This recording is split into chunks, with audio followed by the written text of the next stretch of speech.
Thought I would start that recording just a couple minutes early here. If you're watching this as a recording, go ahead and fast forward 3 minutes. Hi, Kyle. Hello, sir. Cindy, Ingrid, Adwan, Kristen Murray. Yes. So there's a lot of emotions around my house today, being the last day of school. My children are victorious. My wife is defeated. I'm playing support, just trying to keep everybody on an even keel. And by keeping everybody on an even keel, I'm going on vacation tomorrow without my family. Whoa. It's not really a vacation. I'm going to do manual labor at the family mountain ground and not invited to run heavy machinery and whatnot.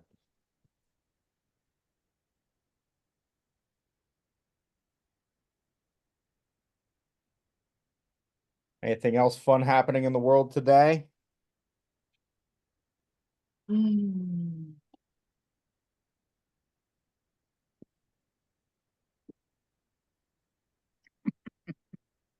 That's not very not good.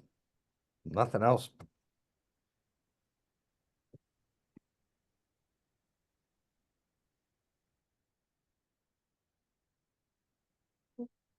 I did get a look at a top secret PAR draft document that changes the way that seller help is added to the listing agreement. And it actually has a whole section for seller concessions, breaking it down into seller help, commission. I think repairs might even be on there. It's not official, but I saw a red line version, a draft change to the agreement of sale that makes all your problems go away.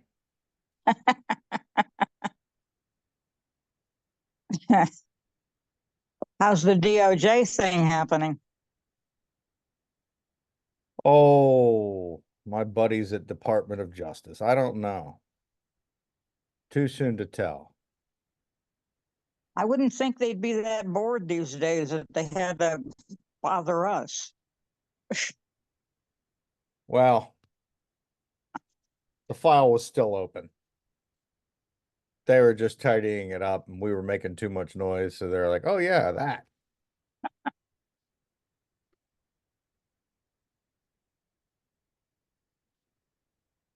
Okay, it is 1:02. I'm gonna go ahead and get things rolling here. Just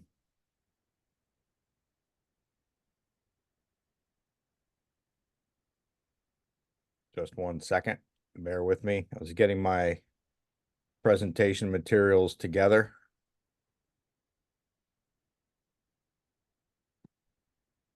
Closing down some sensitive windows, so whenever I do a screen share, you don't see what kind of embarrassing stuff I'm working on.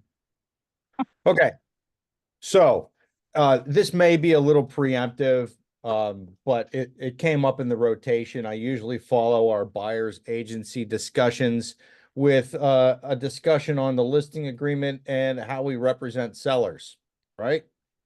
So I say this may be a little premature or preemptive, but we may see some changes to certain forms under PAR as guidance comes down from NAR. Those changes are anticipated to go into effect August 17th. Your local MLS may institute those changes prior to that to give them a little bit of time to get accommodated and to get everybody a running start at compliance. So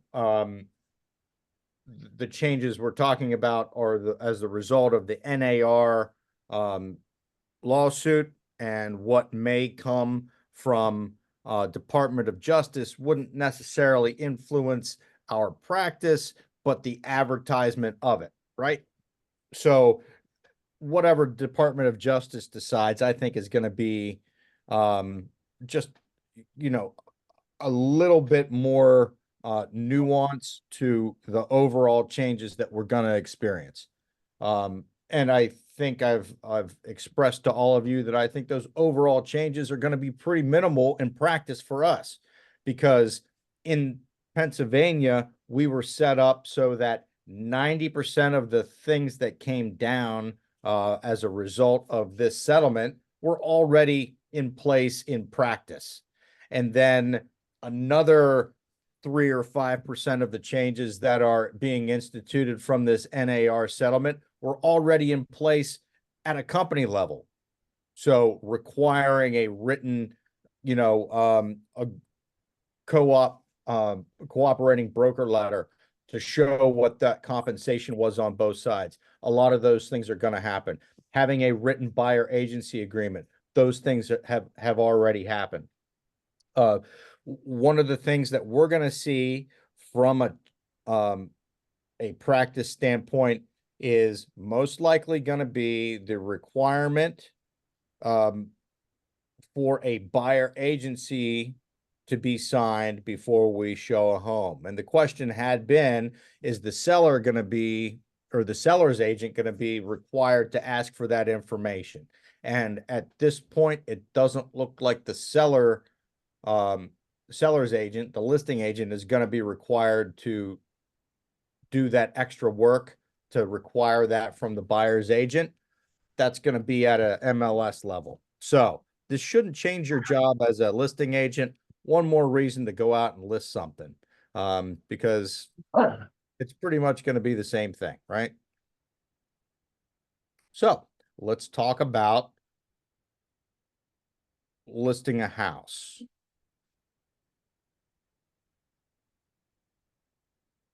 The old saying goes, you must list to last. It boils down to that the listing is the center of the transaction. And if there wasn't a house to sell, there would be no purpose for any of what we do. So I urge you all, in furtherance of your career, to think about who is going to be listing a home, and everything you should do should be about how to attract listings and how to serve sellers. Because even if you like working with buyers, you get one good listing and market it properly, it's going to bring you more buyers down the road anyway. Am I right, Cindy Peo? All right. You're on mute, but I saw that. You're saying, heck yeah, Justin, you're absolutely right. Absolutely right. All right. So we're going to get on to the forms now. And, much like I urge you to do, use those forms as your script. That form that PAR put through committee and had a bunch of really experienced brokers and agents to come up with a draft that they put through another gauntlet of attorneys to make sure that the language is appropriate. You really couldn't get a much better script. So don't worry about where you're going to find your scripts. Your scripts are right there in your dot loop or your zip form, or my favorite resource of all, parealtors.org. Go there, use that as a resource. So let me share a screen for you.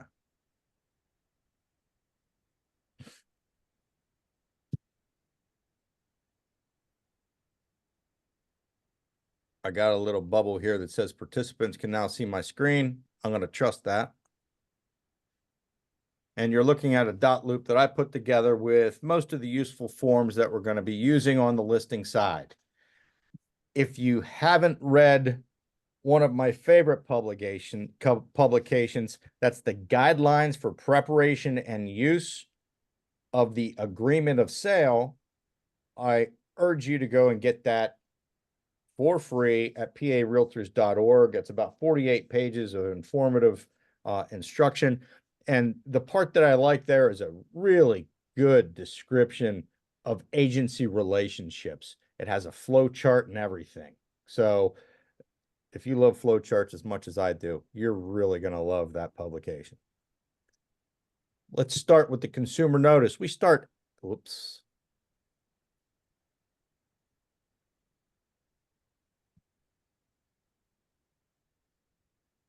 We start any good discussion in real estate with a consumer notice. Why do I say any good discussion? Because we need a consumer notice anytime we have a substantive conversation. Can somebody tell me what a substantive conversation in real estate revolves around?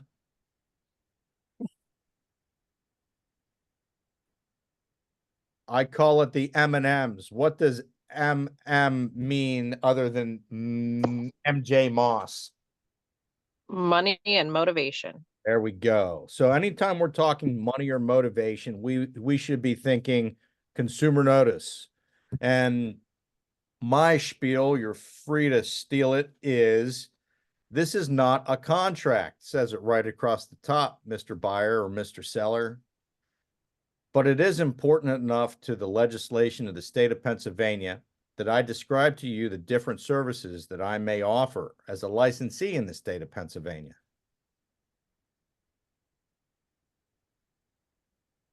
When we used to do these things in person on paper, I would circle the type of representation that I was looking to provide for my consumer of real estate services. And I would circle seller agent and say, I want to represent you as your seller's agent. And as a seller's agent, we'll be forging a fiduciary relationship. And I'll tell them fiduciary literally means servant. And I'm going to be here to serve your needs, represent your best interest at every turn. And then I'll go in to describe to them these duties, these fiduciary responsibilities right here, such as to disclose anything that I know about a property or a person or a situation that might give you an advantage in negotiation.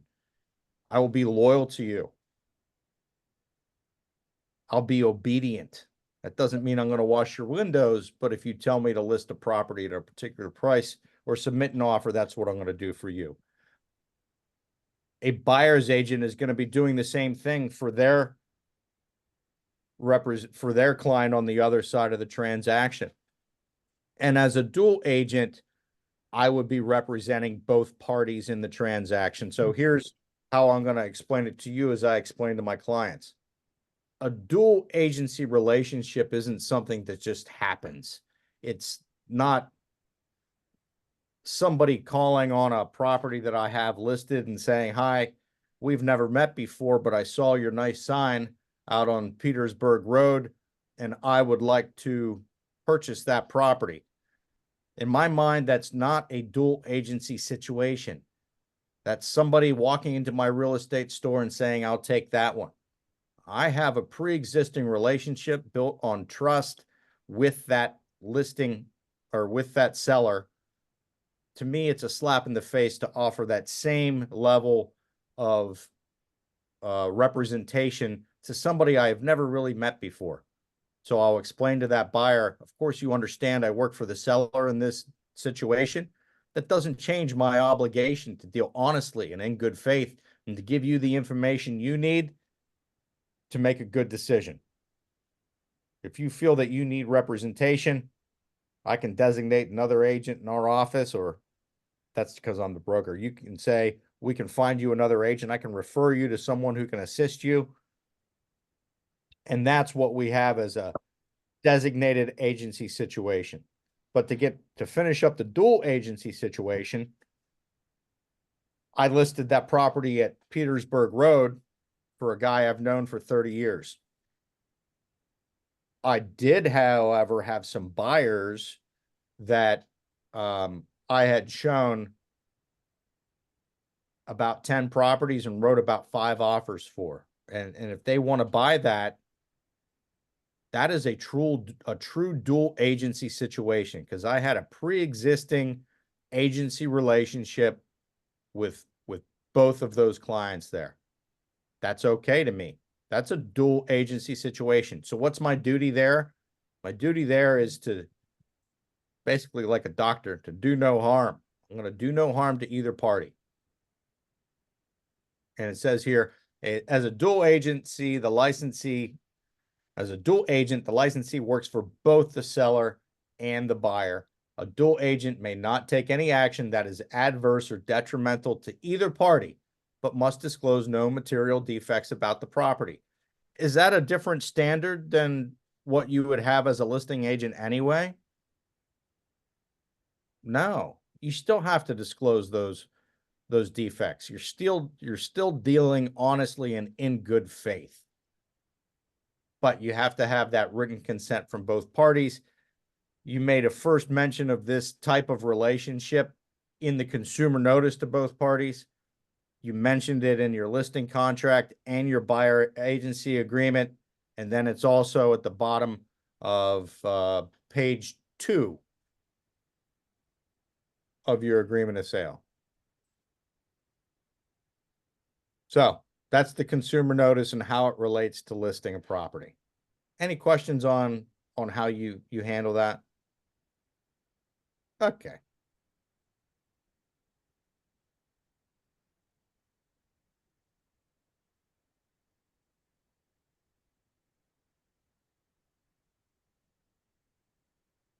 So one of my, I guess this is probably my third favorite publication. I like to send this out to all my clients before we really get down to the nitty gritty of getting a home under contract, so they know what they might expect, so we can move quickly when that happens.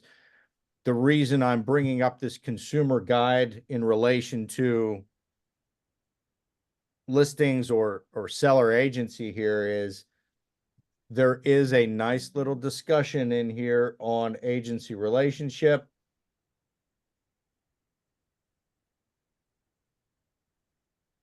That you can use to explain agency to your clients if you struggle with it a little bit.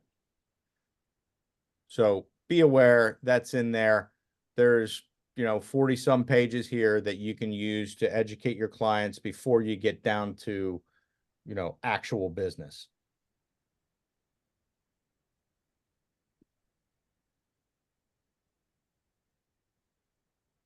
Does anybody know where you can find this consumer guide?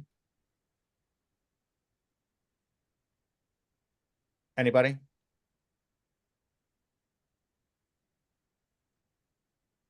Isn't it in the template for the buyer? Right. If if you're using .loop, it is available in the templates under the buyer loop. If you're or you can find it in the library of PA forms in .loop. If you're in Zip Forms, unfortunately, we don't have a company platform there, because if we had a company platform, guys, we would have to charge you to participate in it, and it would kind of do away with the convenience of free forms that you can get through Zip Form.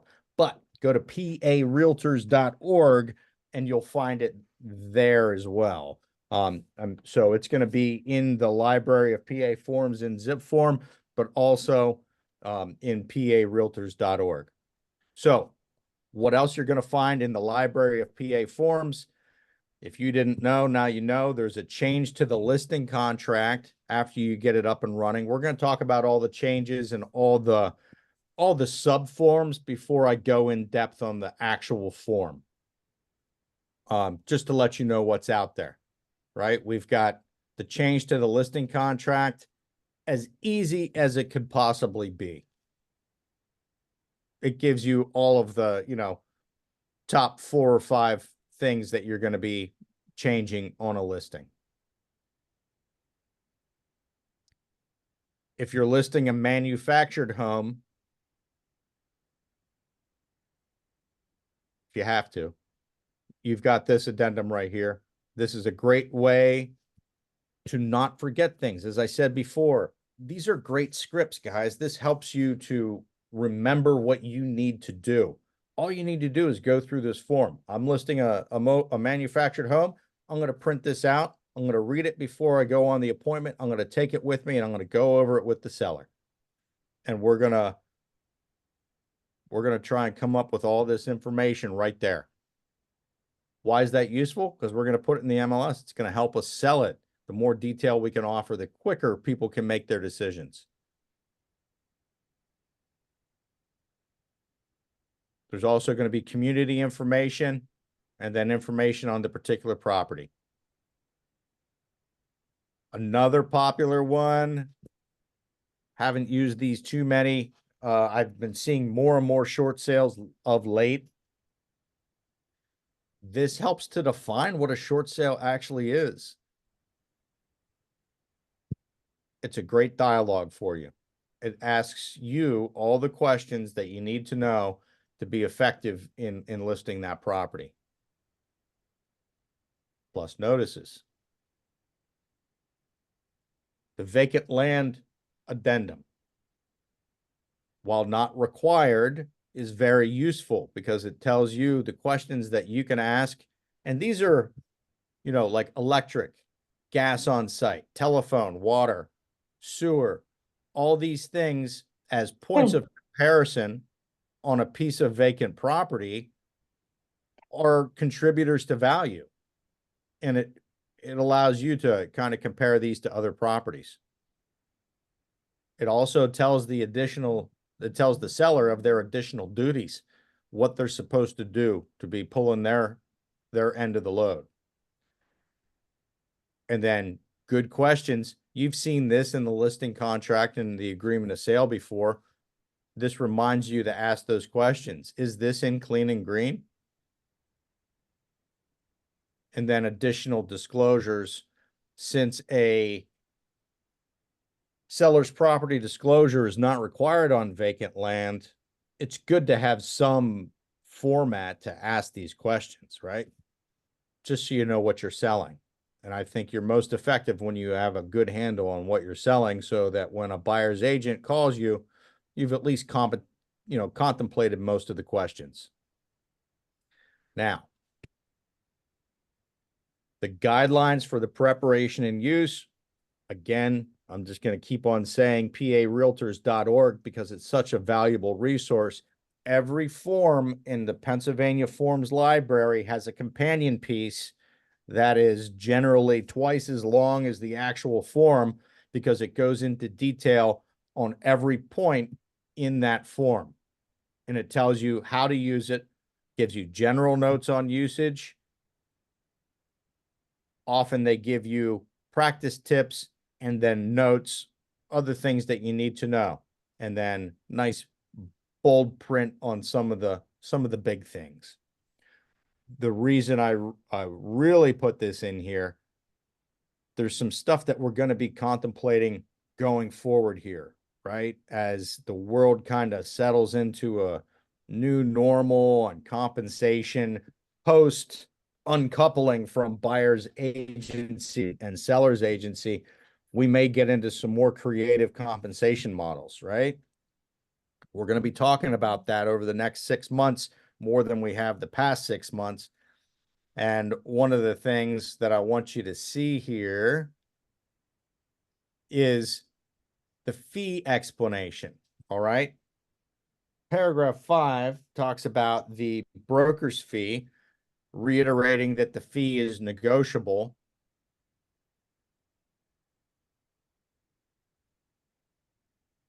And it shows a grid of all the different possibilities. You could have a flat fee for listing. You could have a flat fee non-refundable up front. You can have a flat fee up front coupled with a percentage at sale. You can have a percentage fee up front with a percentage at sale. So you could structure this any number of ways. And I find this especially helpful on properties that we don't know if they're going to sell. Vacant land, businesses, stuff where you know you're going to have upfront costs for advertising, but it's not necessarily a slam dunk like a, solid brick rancher on half an acre. So it may be useful to you to charge up front so that you're not throwing money away for pictures, signage, and gas to get out to Timbuktu. Maybe you want to charge them a few $100s up front as a non-refundable, and then a percentage at sale for successful negotiation and providing a buyer. So, I don't want to get in the weeds on this because we could spend all day just on the compensation, but I wanted to throw that out there for you, to do some reading when you're bored or you want to grow your business. It even goes in there and it talks about some case studies, some scenarios, some examples for you. Okay. Any questions on that? What's the name of that form? Sorry, right up on the top, Right XLS here. guidelines. Yeah. Yeah, I Exclusive, couldn't find exclusive. that. Well, this is not necessarily a form. This is guidelines. Where are you looking for it? In the PAR. At parealtors.org. Yeah, Put in XLS, and you'll see when you get there. Here, let me show you. I'll demonstrate for everybody. So parealtors.org. That's realtors with an S, but I think it takes you there even if you don't put in the S. You'll need to go to your member login. Is everybody seeing my parealtors.org here? Yes, Yes. So it'll take you to the dashboard. You'll have to log in. That 725 number is my NERDS number.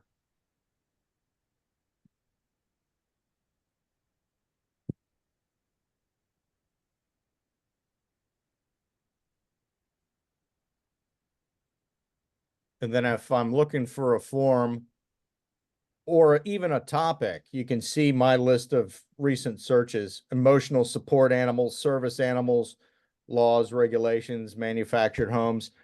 I was successful in every one of those searches, but in this one, we're looking for the XLS, the exclusive listing contract. So it'll bring up a variety of results under that topic. And then there you go, Cindy. You'll see the download for the form itself yep, or the guidelines. okay, thank you. Every one of the forms in the library, it's going to have the download in blue, got the companion piece for the guidelines in green. Cool. Yep, Great. All right.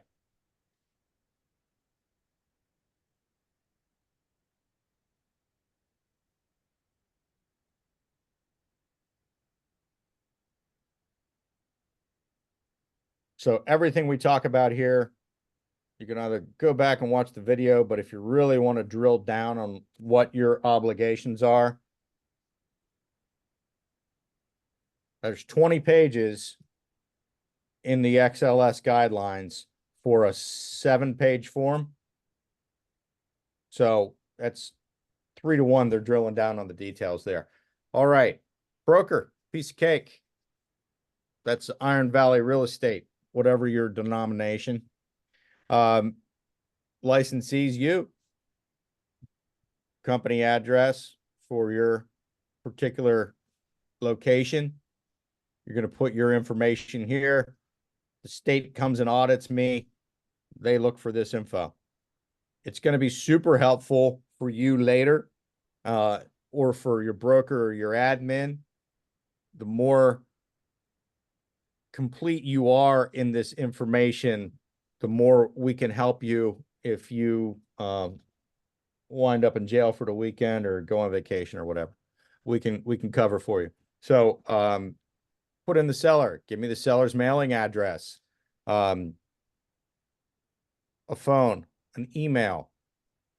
We really don't need a fax anymore. We're not doing real estate in 1987. I do advocate filling this in completely because it helps you answer questions down the road, and it might even help you making mistakes. How many times have we listed a property and And then By using the keys on your touchtone phones, please enter the first or last name of the how many times have we listed a property where the address was 123 Main Street, and then we found out that there was a front lot and a back lot? Or the seller was telling me that there's 2 lots, but then we look at it on the tax map and it's only one parcel. That is going to prompt us to dig a little bit deeper to know what we're selling. I want you to listen and be as curious as possible when you go on these listing appointments. And I know it's hard. I get so excited, just like every one of you, every time I go on a listing appointment, because it's like one of my favorite things in the world is to get a new listing. I really, really love it. And I just get carried away. Sometimes I forget. Damn, how many bathrooms were there? How many bedrooms? Was that basement entirely finished? But the questions you really need to be asking are, is there a right of way? Is this zoning something other than residential? Is residential a permitted use in here? Yes, there's a house there, but is this an industrial zone where if that house burned down, would they be allowed to rebuild it? Ask yourself those questions. If you're in Cumberland County, there's a zoning tool at Cumberland County website that'll tell you what the zoning is for your address. Same thing for Dauphin, same thing for York. You can go onto those county websites and dig around a little bit. And if you're in an outlying area, you may need to go to that individual township zoning map. If you have difficulties with that, hit me up. I'll point you in the right direction. I may not be able to give you the answer, but I think it's more useful to know who to call to get the right answer. So, buddy up with your local zoning folks. And in some of those smaller and outlying townships, they may not have them. You may have to go to a regional collective that's handling zoning for a bundle of townships or half a county. Is this property? Is it, what's the municipality? In Pennsylvania, everybody's in a city, borough, or township. In Maryland, you may be in the, you may be in the city, or you may be in an unincorporated area that's just the county. So depending on your area, there's going to be some different rules, but today we're focusing on Pennsylvania. So know your municipality. Is it Shippensburg Borough? Is it Shippensburg Township? Right? Because it's going to have different restrictions. County, that's pretty important. School district, super important. If you've been in the business any length of time, I'm sure you've heard of somebody backing out of a deal because they found out that it was a wrong school, wrong elementary school, listing agent had the bad information, or the school district moved the line, because they do that all the time. They will, change school district, especially in the elementary school programs. They'll change those according to enrollment. So school district is not going to change typically, but the feeder schools may. So be careful about offering overly specific information when dealing with school district. Present use is generally going to be a land use code 101, 202, stuff like that. That's different than zoning. Zoning is going to have a letter in it. That's usually going to be R1, R2, R3 for residential, C for commercial, I for industrial. Those, if you have questions and want to talk about the difference between zoning and use, give me a call offline. We can coach up on that a little bit. Currently occupied. Is that the owner? Is that the tenant? Is it vacant? Now, starting and ending dates of the listing contract. I have had my heart broken on this one where, Mary Lou was going to list her house with me. She told me she was going to list her house with me. I was assisting Mary Lou in the preparation of her house for the market for it was no less than a year. I went over to that moldy old, you know, flea trap probably 5 times to assist her in paint decisions and, you know, what portions of the property to trash out and what to leave alone and how to stage. And then somebody drove up in the driveway when there was a dumpster there and said, "Stop working, I'll take it as is." And we're out in the cold. And that sucks. And I've been there. I know a lot of you have been there too. So how do we protect ourselves? We can start that. And Bright MLS is changing their rules. And I know that the Flex MLSs, they have different applications for how we can do this. When talking, whenever I showed you that compensation area on the guidelines for preparation and use of the listing contract, I pointed out that non-refundable upfront portion. This is a great time to employ that. And I'm getting my head around this more and more, and I'm happy to advise you on how to protect yourselves. So maybe our start date on this is June 6th, but they're not ready to go to the market until July 17th. I advise you to sign this. Make it happen on June 6th because you're protected from June 6th. If you do a post-dated listing for July 17th and make 4 trips out to that property at an hour and a half each time to advise Mary Lou on paint choices and what wallpaper to remove, and somebody sees the dumpster and pulls in and buys it, you're out in the cold. So let's go ahead and put that June 6th on here. And then when we get down here, we can put in our 6% and $4.95 or whatever we're comfortable with. And make our $4.95 earned and due and non-refundable. Now, it says it's earned and due at the signing of this listing contract. Do we need to collect it then? No, we don't. But it is in here that it's due. And should they not list with us, this was already earned. And our time has been compensated. But Justin, I have to give $295 of that to Iron Valley Real Estate for the transaction. Well, not if there's not a transaction. If there's not a transaction and this has been earned, it's a referral fee. And you owe us $45 of that.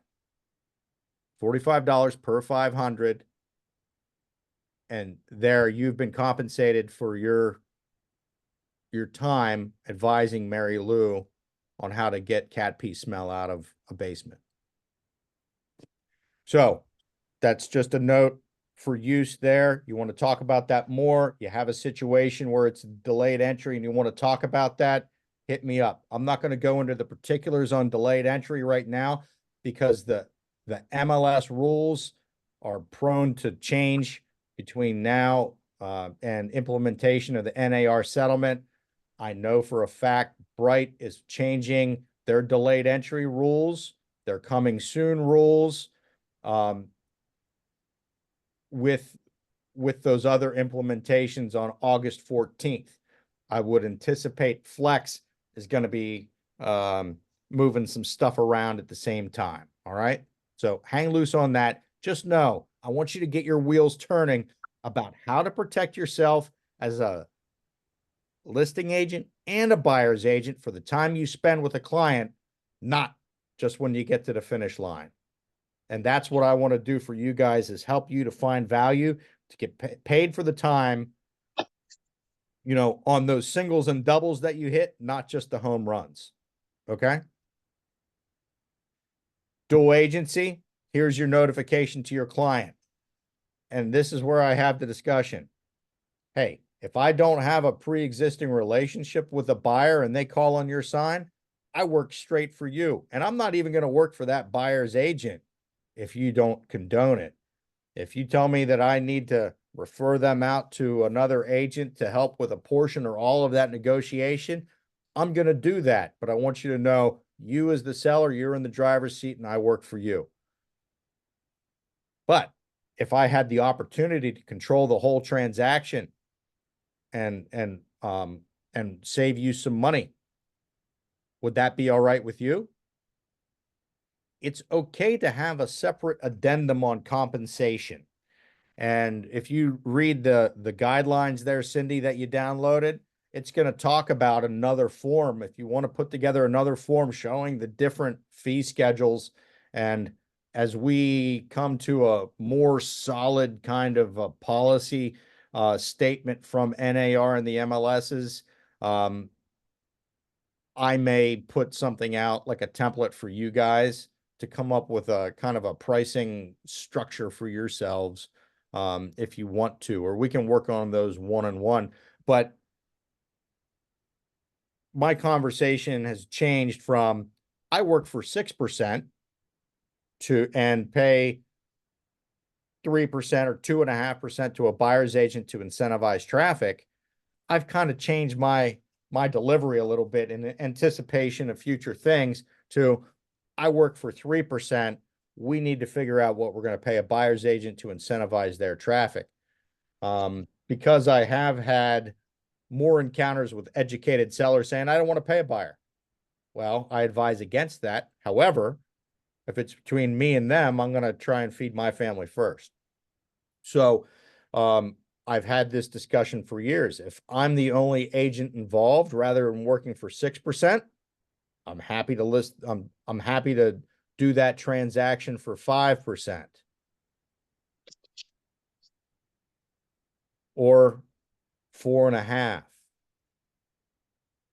So we give you that flexibility if we need to get there. All right. And if you need to have those conversations prior to or after a listing appointment, give me a call. We'll talk it through. So, any questions thus far?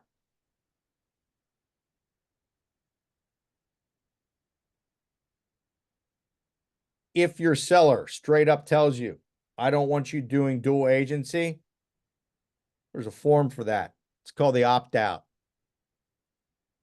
And it basically reiterates that designated agency is not applicable and that dual agency is not applicable. Okay. So that, or I'm sorry, dual agency is not applicable and that you're going to designate another agent. All right. So that you're not doing a dual agency situation.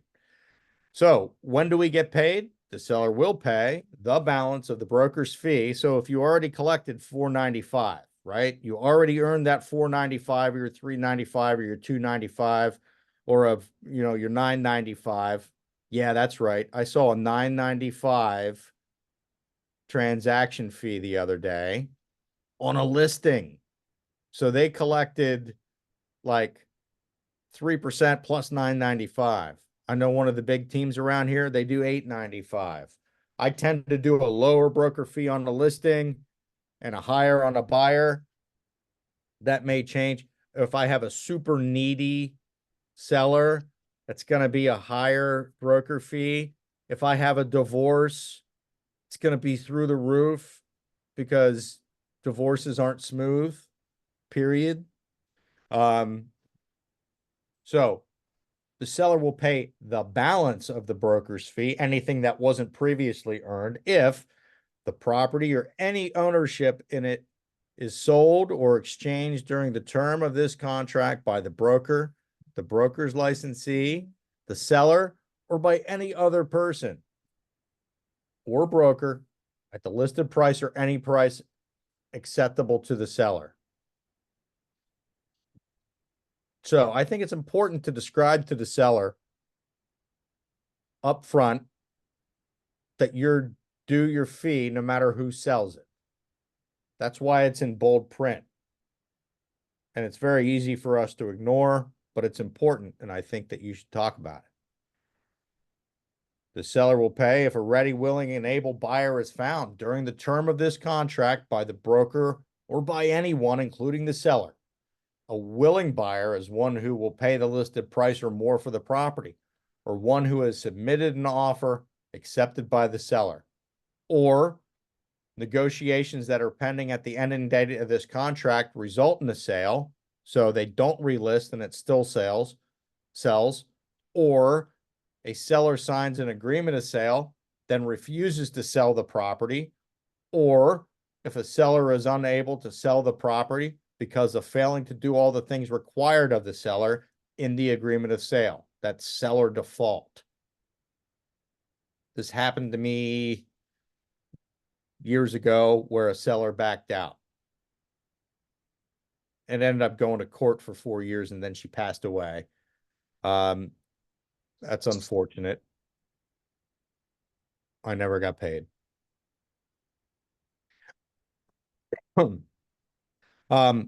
Or if the property or any part of it is taken by any government for public use, eminent domain, in which case the seller will pay from the money paid by the government.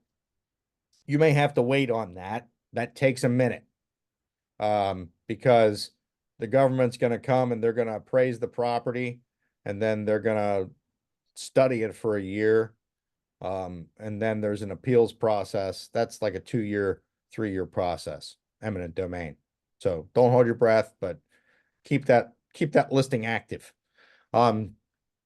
Or if the property is not listed under an exclusive right to sell contract with another broker at the time of the sale.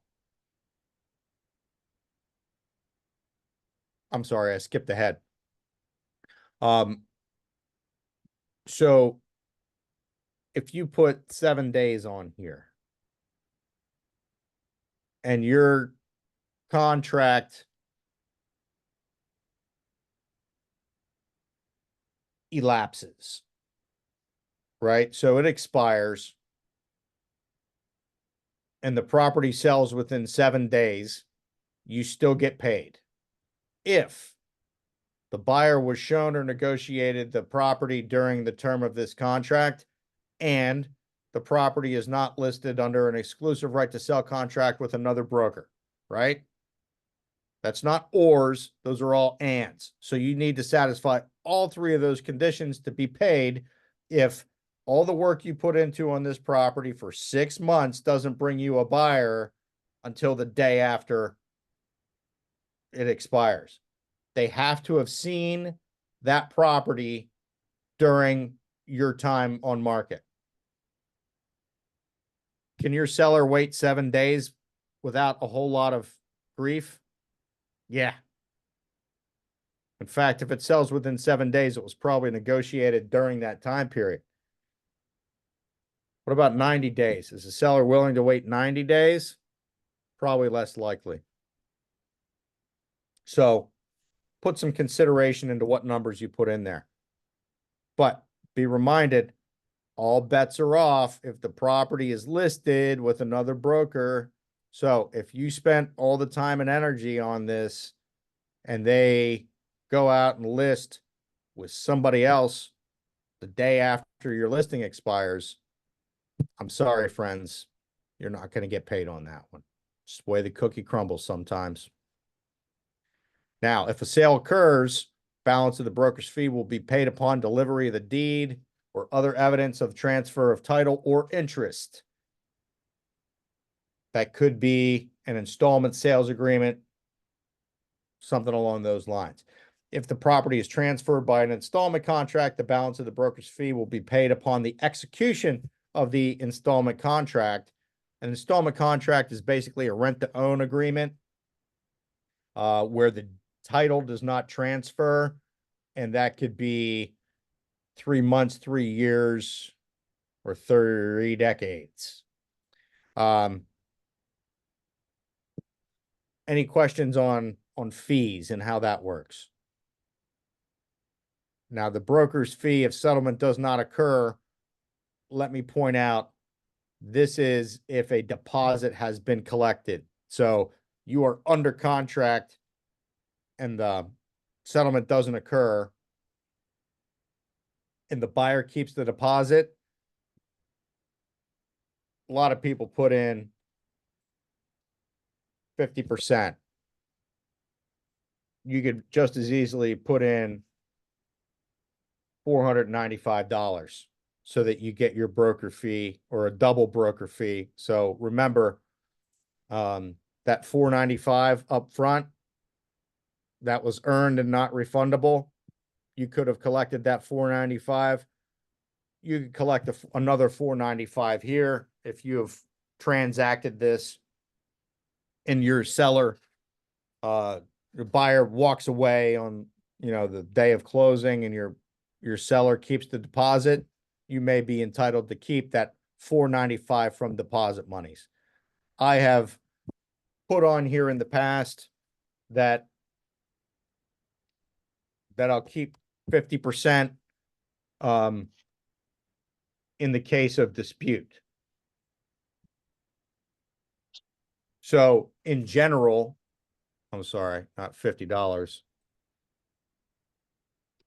50% in the case of dispute, whereby if the buyer walks away and lets the seller keep the money, I don't want any of it. I want to get paid for getting the deal done.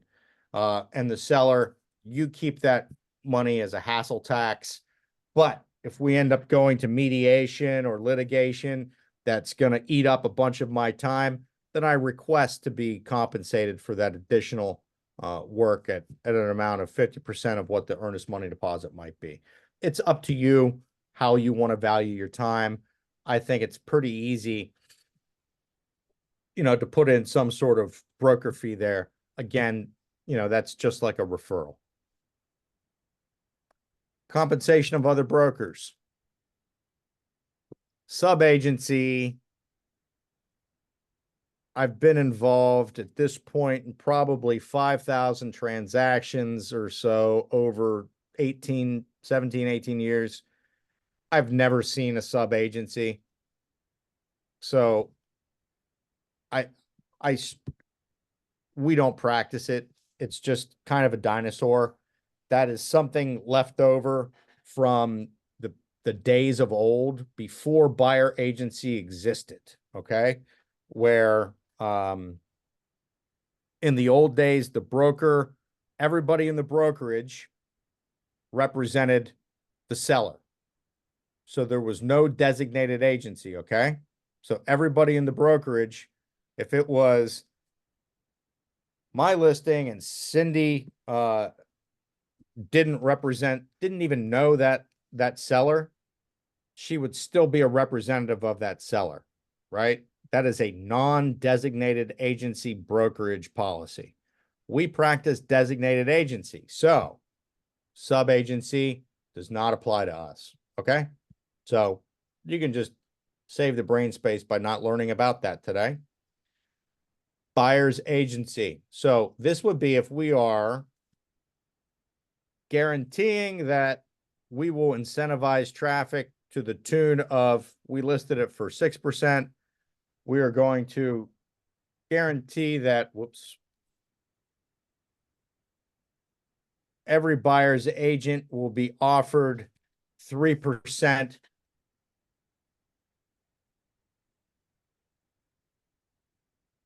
across the board as a offer of blanket buyer agency compensation. What do we know about blanket offers of compensation? Blanket offers of compensation are going away. They are not going to be offered through the MLS any longer. So you can list for 6% and 3% and still guarantee 3%, but that's going to have to be transacted through a phone call or some other method of publication that you are offering that buyer's agent 3%. Department of Justice is contemplating eliminating any publishing of that anywhere so that you can't put it on your website, your Facebook page, your billboard, your Homes and Land magazine, nothing. so that it would have to be figured out via a phone call. So you can offer that. You know, I have a commercial listing. I listed that for 6%. I negotiated with the seller because she was a savvy, experienced investor. I said I would like to pay a buyer's agent 2.5% to incentivize traffic since I have expenses in marketing. I'm putting a $300 sign on this. I'm spending, you know, a bunch of money on photographs. And she said, actually, Justin, I'd really like you to offer 3. So that's guaranteed. I can't offer any less. Now, if I had put in 2 and she said, yeah, I'm cool with that, and I wanted to offer somebody 2.5, that's fine. It's my money. It's my brokerage money. I can do what I want. But if I put in 3 and I want to offer them 2.5, no. I have to offer them 3. Okay, guys? What if I put in 0? I can still offer them 3. I can offer them 2.5. I can offer them 1. I can offer them 0. I can offer them 6. It's going to be dependent upon what's necessary. But if I have 0 here, my listing contract doesn't stipulate that I have to offer anything as cooperating broker compensation. Capiche? Also, as a matter of practice for me, I don't offer transaction licensees any compensation at all on the buyer side. Because why would a transaction licensee be bringing me a buyer? It wouldn't. Only transaction licensee involved in this transaction would be me, and I'm not doing it. So only one I check is that, and then I put in whatever the seller and I decide is the most effective rate to incentivize traffic. Duties of the broker and the seller. The broker is acting as the seller's agent, as described in the consumer notice, which we went over, you know, all those months ago, or maybe it was just 5 minutes ago, Mr. Seller. But the consumer notice, we talk about what our duties are and how we're going to market the property and negotiate with potential buyers. The broker is going to be using reasonable efforts to find a buyer for the property. And then you would describe to them, because you're using this as a script, what reasonable efforts are. The seller will cooperate with the broker and assist in the sale of the property as asked by the broker. And then we're going to talk about how they're a member of the team and what we need them to do to support our efforts. Then we're going to talk about all showings, negotiations, and discussions about the sale of the property, written or oral, are going to be communicated by the broker on the seller's behalf. So I usually, at this point, give them a stack of my business cards and say, if you run into a friend at the grocery store or somebody comes to the house and says, I'd like to buy it, you hand them one of my cards and let me handle this so that you don't vomit information onto these people that they don't need. It's my job to protect you. All written or oral inquiries that the seller receives or learns about regarding the property, regardless of the source, are going to be referred to the broker. It says it right there in writing. So this is a roadmap, kind of a guardrails as to what acceptable behavior of your seller is going to be. Now, if the property or any part of it is rented, the seller is going to give those leases to the broker before signing this contract so that we know what we're getting into. Seller's not going to enter into any other new leases without a written agreement of the broker and or buyers that are coming along, because that's going to change how we operate here. On 9, we go ahead and we disclose to the seller that in a scheme to feed our families, we're going to represent more than one client at a time, some of them buyers, and that we may provide services to buyers for which the broker may accept a fee. Such services may include, but are not limited to, document preparation, ordering certifications, financial services, title transfer, etc. And then I go on to tell my folks that I'm going to do everything in my power to protect your property. And we have a code of ethics that guides agents who are showing your property. But some things are just out of our control. So please try to be understanding. And I'm not responsible for any damages to the property or loss or theft. And this is a great time to disclose or to discuss with your client that any firearms, any valuables, any medications should be secured prior to showings or open houses. Keep them out of pictures. I prefer them be kept off premises or under lock and key, right? I trust agents. I trust buyers. I don't trust their addictions. I don't trust the devils in them. So let's remove that temptation and you won't have any problems. Also discuss things like if you have priceless collections, just go ahead and take them out of harm's way. Deposit monies, I'll discuss with them the same way I do with buyers about the good, the bad, and the ugly.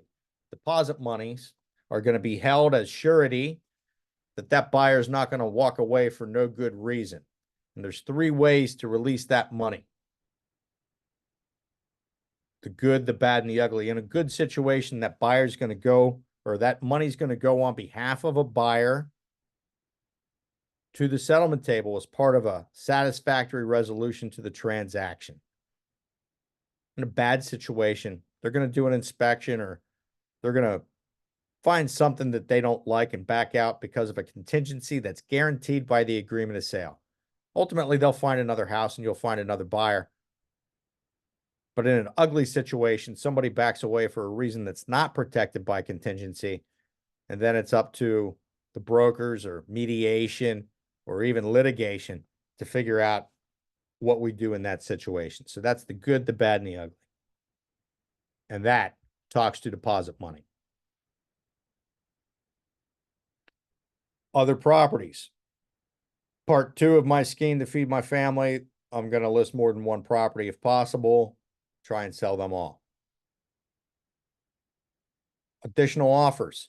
Unless prohibited by the seller, if the broker is asked by a buyer or another licensee about the existence of other offers of the property, the broker is going to reveal the existence of other offers and whether they were obtained by the licensee identified in this contract or somebody else working with the broker. So I'm going to bring you offers until you find one you like, and you're going to sign off on that. At that point, I'm going to stop bringing you offers. If somebody asks me, do you have any offers on the property? I'm going to tell them, yes. I have an offer on the table. I've got one that was written by Cindy Payo. I've got one from Kurt Johnston. I'm broker for both of those agents. And then we have one written by Warren Buffett at Berkshire Hathaway. And we have one from somebody at Remax, just so they know. And I try to be as forthcoming with information on that as possible so that they trust me. And we want that to happen because your reputation is all you have, right? If anything happens, here we go. Seller will reveal defects and environmental hazards. If you want to know what exclusions there are to the seller's property disclosure law, look at the front of the seller's property disclosure. There are 10. Generally, everybody should be filling out a property disclosure with known material defects. Even if they inherited the property, they may know what a material defect is and they should disclose that. Okay? And then there's another batch of disclaimers down here that we're not being held responsible. So that's a state law for seller's property disclosure. This is a federal law. You don't want to go to the federal pokey for not disclosing lead-based paint. Lead-based paint disclosures are super big and powerful, and there are lots of lawsuits around them in big cities. Coming our way. Huge in Baltimore. Not quite as huge in York yet, but things travel that direction. Once they get to York, Cindy, I'll tell you, you'll know about it in Carlisle. But that's how these things come. So you really need to disclose these. Make sure if you're not in the habit of getting out that lead-based paint hazards disclosure pamphlet, the EPA lead hazards pamphlet that exists in dot loop and zip form, go ahead and send that out. You can send that out on your initial consultation with buyers. Get that out to them with the consumer guide to the agreement of sale. Home warranties. If you decide that you're interested in a home warranty, which I characterize as a supplemental insurance product, which may offer you some relief in the case of failure of one or more of your household systems for a deductible. If you're interested in information on a home warranty, I can get you that. Recordings on the property. You seller, you understand that I'm not going to be recording any agreements of sale because that could be construed as a loan, or I'm sorry, a lien. And then some other disclosures there. The recovery fund. We should talk about if you find yourself taken advantage of by a real estate professional in the state of Pennsylvania and you take them to court and you earn a judgment against them, then find out they're penniless, you can take that judgment to the recovery fund and they'll make you whole with the dual satisfaction that that licensee will not be practicing real estate until they pay back that judgment plus 10% interest. And then I tell them that I do not practice discrimination, not only because the law tells me to, but just because it's wrong. And we are also governed by state law, federal law, our code of ethics, and my personal principles, not to discriminate. And if somebody, a seller, starts to tell you like, I want to make sure that the right kind of people buy my property, just go ahead and set your pen down and say, we need to have a discussion right now. You need to act right, or you're going to have to find another listing agent because you really don't want to get into a fair housing suit or associate with folks like that. If you have questions about that, please give me a call because sometimes discrimination, sometimes we feel like, yeah, I would never do that. And it's really easy to tell. Sometimes it hides, right? I had a listing where, Dave and Ellen wanted to get their house on the market. They wanted to move into a retirement community. We had an offer on the property. It was Northwest Human Services, and they provide services for folks with physical or developmental disabilities, where Northwest Human Services buys that property and they offer tenancy to people so they can rent a place, and then there's a supervisor there in the house to help them to function as normally as possible. And, Dave's like, couldn't do that to my neighbors. I don't need somebody with mental issues running around the neighborhood. Dave, it's not what's going on here. Imagine if that was your sister, your brother, your kid, and this was their last best chance at living a normal life. So sometimes the discrimination, it hides. So if you have questions, the hairs on the back of your neck start to stand up and you have questions about this, please give me a call. I'd rather talk to you about it before anyone gets in trouble. Disclose to your seller that this is the only listing contract they'll need. Don't sign another one. And that should I decide to buy your house, I'd have to let you know about that right up front, or as soon as I become aware of some sort of conflict of interest. This entire contract is binding. Should there be any changes, verbal's not going to do it. We need to get that in writing. And changes to this contract must be in writing. And then I described to them that marketing of the property is described below. Anytime I check one of these boxes, it's going to pull back on some aspect of the marketing. And I assume you want me to shout your listing from the highest mountaintops and that we're not going to check any of the boxes other than the one that says we will be using an MLS. I anticipate changes to this portion of the listing contract as we move forward over the next 3-4 months.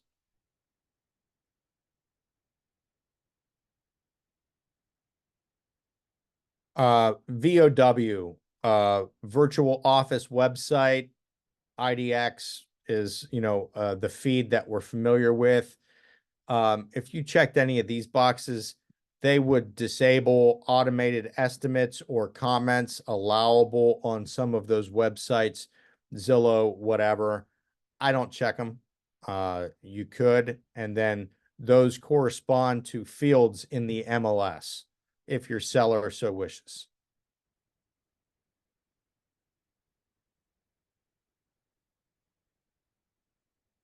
We're going to talk about the open house. We're going to talk about photos.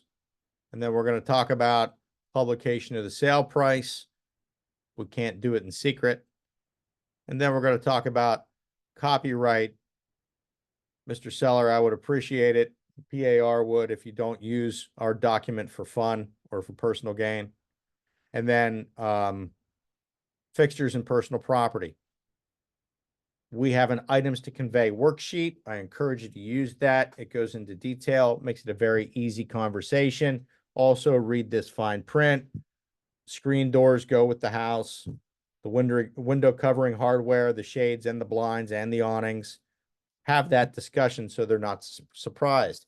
I encourage them, if there's something that is permanently affixed to the house that they don't want to transfer with the sale, get it out.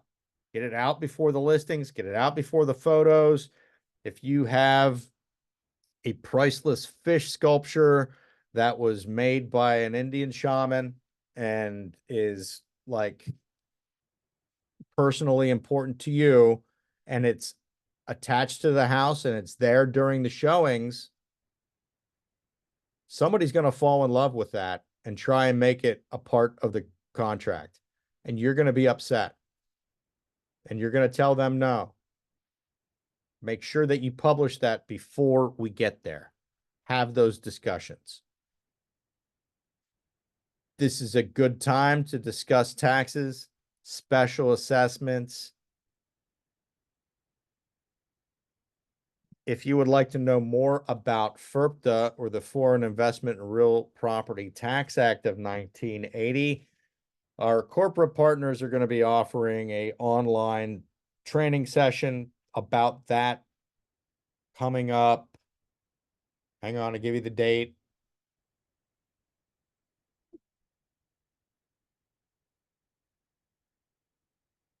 On June 19th. That is a Zoom, so you can learn about FIRPTA. What that means, if your seller is not a U.S. person, there is a, if your seller is a U.S. person and they're selling, there may be a capital gains collected, right? If your seller is not a U.S. person, the government still wants to collect on that capital gains tax. However, that U.S. person is not filing taxes necessarily, so they want to make it collectible at the time of settlement, and they're so emphatic about it that it goes with the property, so the buyer may be responsible for paying that FIRPTA tax. That's why you should care. Doesn't happen that often, but when it does, you'll know it. So, title and possession. When are we conveying title?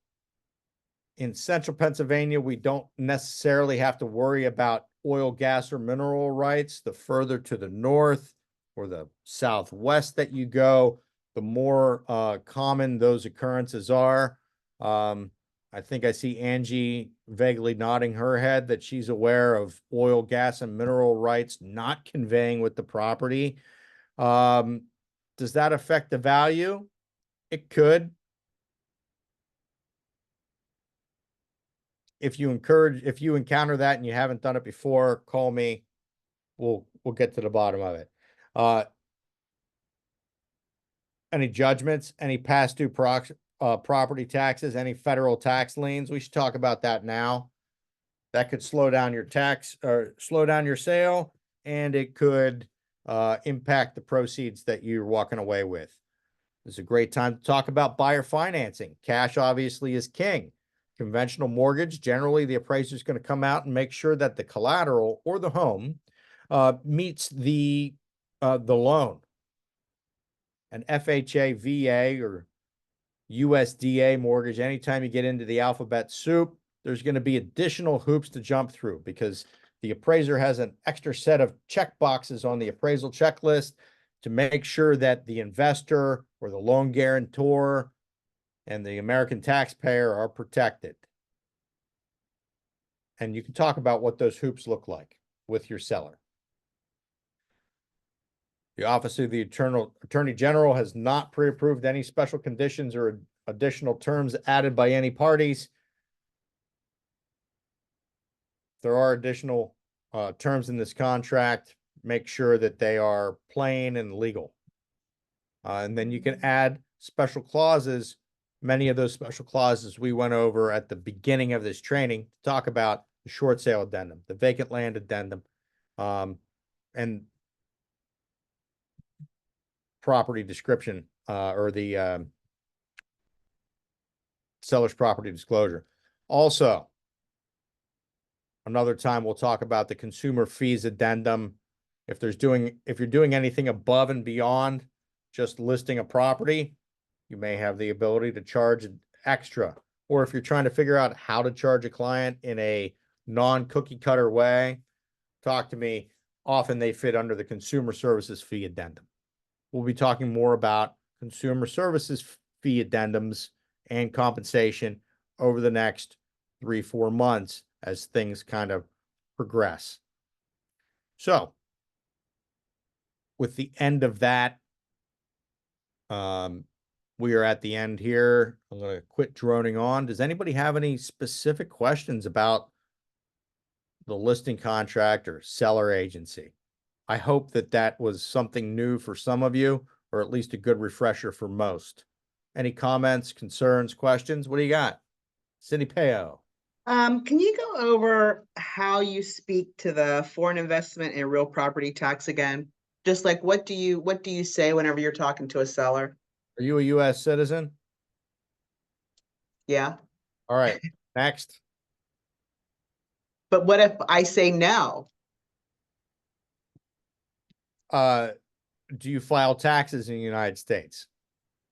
No. Okay, then we are going to have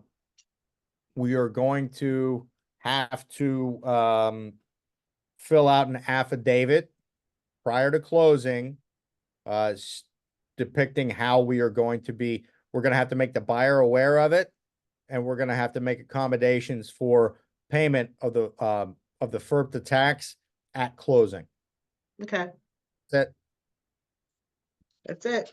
And if they were to ask, I would say, I would equate that to a capital gains tax. Okay. Anybody else? What do you got? Justin, I have a quick question on the fee that you said, maybe even just using the broker fee of $4.95 as your example for the upfront non-refundable, but you said, do you have to collect a check right then and there? You said no. You don't. I think it's a good habit. I mean, if you're going to charge that up front, get it. But Okay. I don't want you to think that I'm being rigid in this application. I want you to understand that I'm giving you the flexibility to collect it or not to collect it. You may say, I will consult with you on this property as much time as it takes, as many sessions as you require for this $4.95. I will assist you in pricing, staging, decisions on renovations. I will be your basically, your consultant on paint, color, and staging, in addition to your listing agent. But I don't want you to internalize that Justin says I need to collect this up front.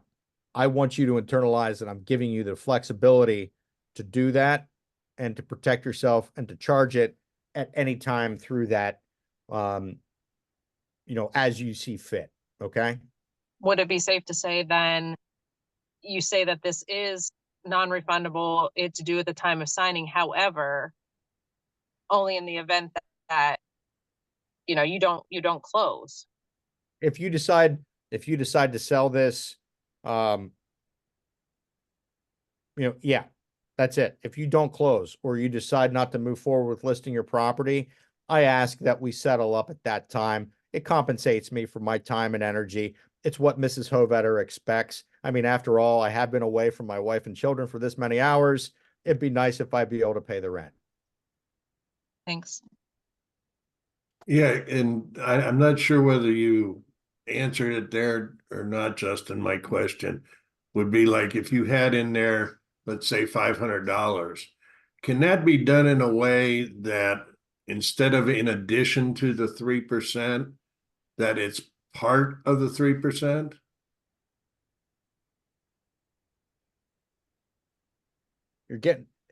You run the risk of confusing your client by getting too mathy. But yes, I've been accused of that. But yes, you absolutely could. The way that's written, it could be $500 payable up front. But the way we have that, most agents charge 3% plus $295, 3% plus $495. Right. So as a convenient way to do this, I would say I charge 2.5% plus $695. The $695 is earned up front. I want to give you guys the flexibility to do what you need to. And I would say, I hesitate to say a standard, but I see a lot of agents. We can talk amongst friends here because we're all under my brokerage, right? This is not collusion. This is me telling you what a common practice is. And I see, 2.5%, 2%, 3% plus a $295 up to a $695 broker fee, and you can apply that as needed. I've heard people say, if I charge it to one, I have to charge it to all. Or is that discrimination if I don't? No, it's not, because these are all subject to negotiation. Right. Well, the reason I ask is I'm seeing, I haven't had it happen to me, but I'm seeing where, with a seller who's refusing to pay anything to the buyer's agent, period. That's going to be a little bit tougher sell, a little bit tougher marketing, but you still have to do the pictures and the marketing and everything up front. Yep. And that's where I'm seeing the possibility, this is a guarantee to me, but if we do close and we are able to sell it, that's part of the 3% that you're paying me or something to that effect. You could even negotiate it this way. Like, Mr. Seller, if I had my preference and money was no object, I would really want to, get as many buyer's agents to show your property as possible. So I'd want to pay them 3%. And, I work for 3%. So that would be a combined 6% plus a $295 broker fee. And they're going to say, I don't want to pay a buyer's agent. And I say, all right, well, in that case, I'm going to have a good amount of work. I would really like to beef up on that broker's fee up front. If you elect not to pay a broker's fee for a buyer's agent, then I'm going to have to collect $895. So right. These dialogues aren't necessarily fluid. We're all learning it together, but that's all the options are on the table right now.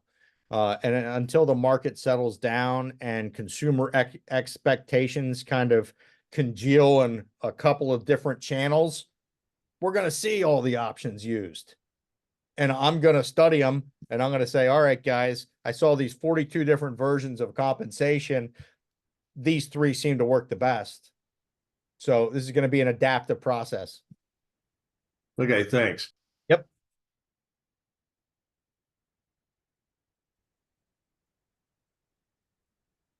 Anybody else? All right. I'm going on vacation tomorrow. I'll be back in the office Tuesday if you need me. Tough. Call one of my partners. See ya. Have fun. Bye-bye.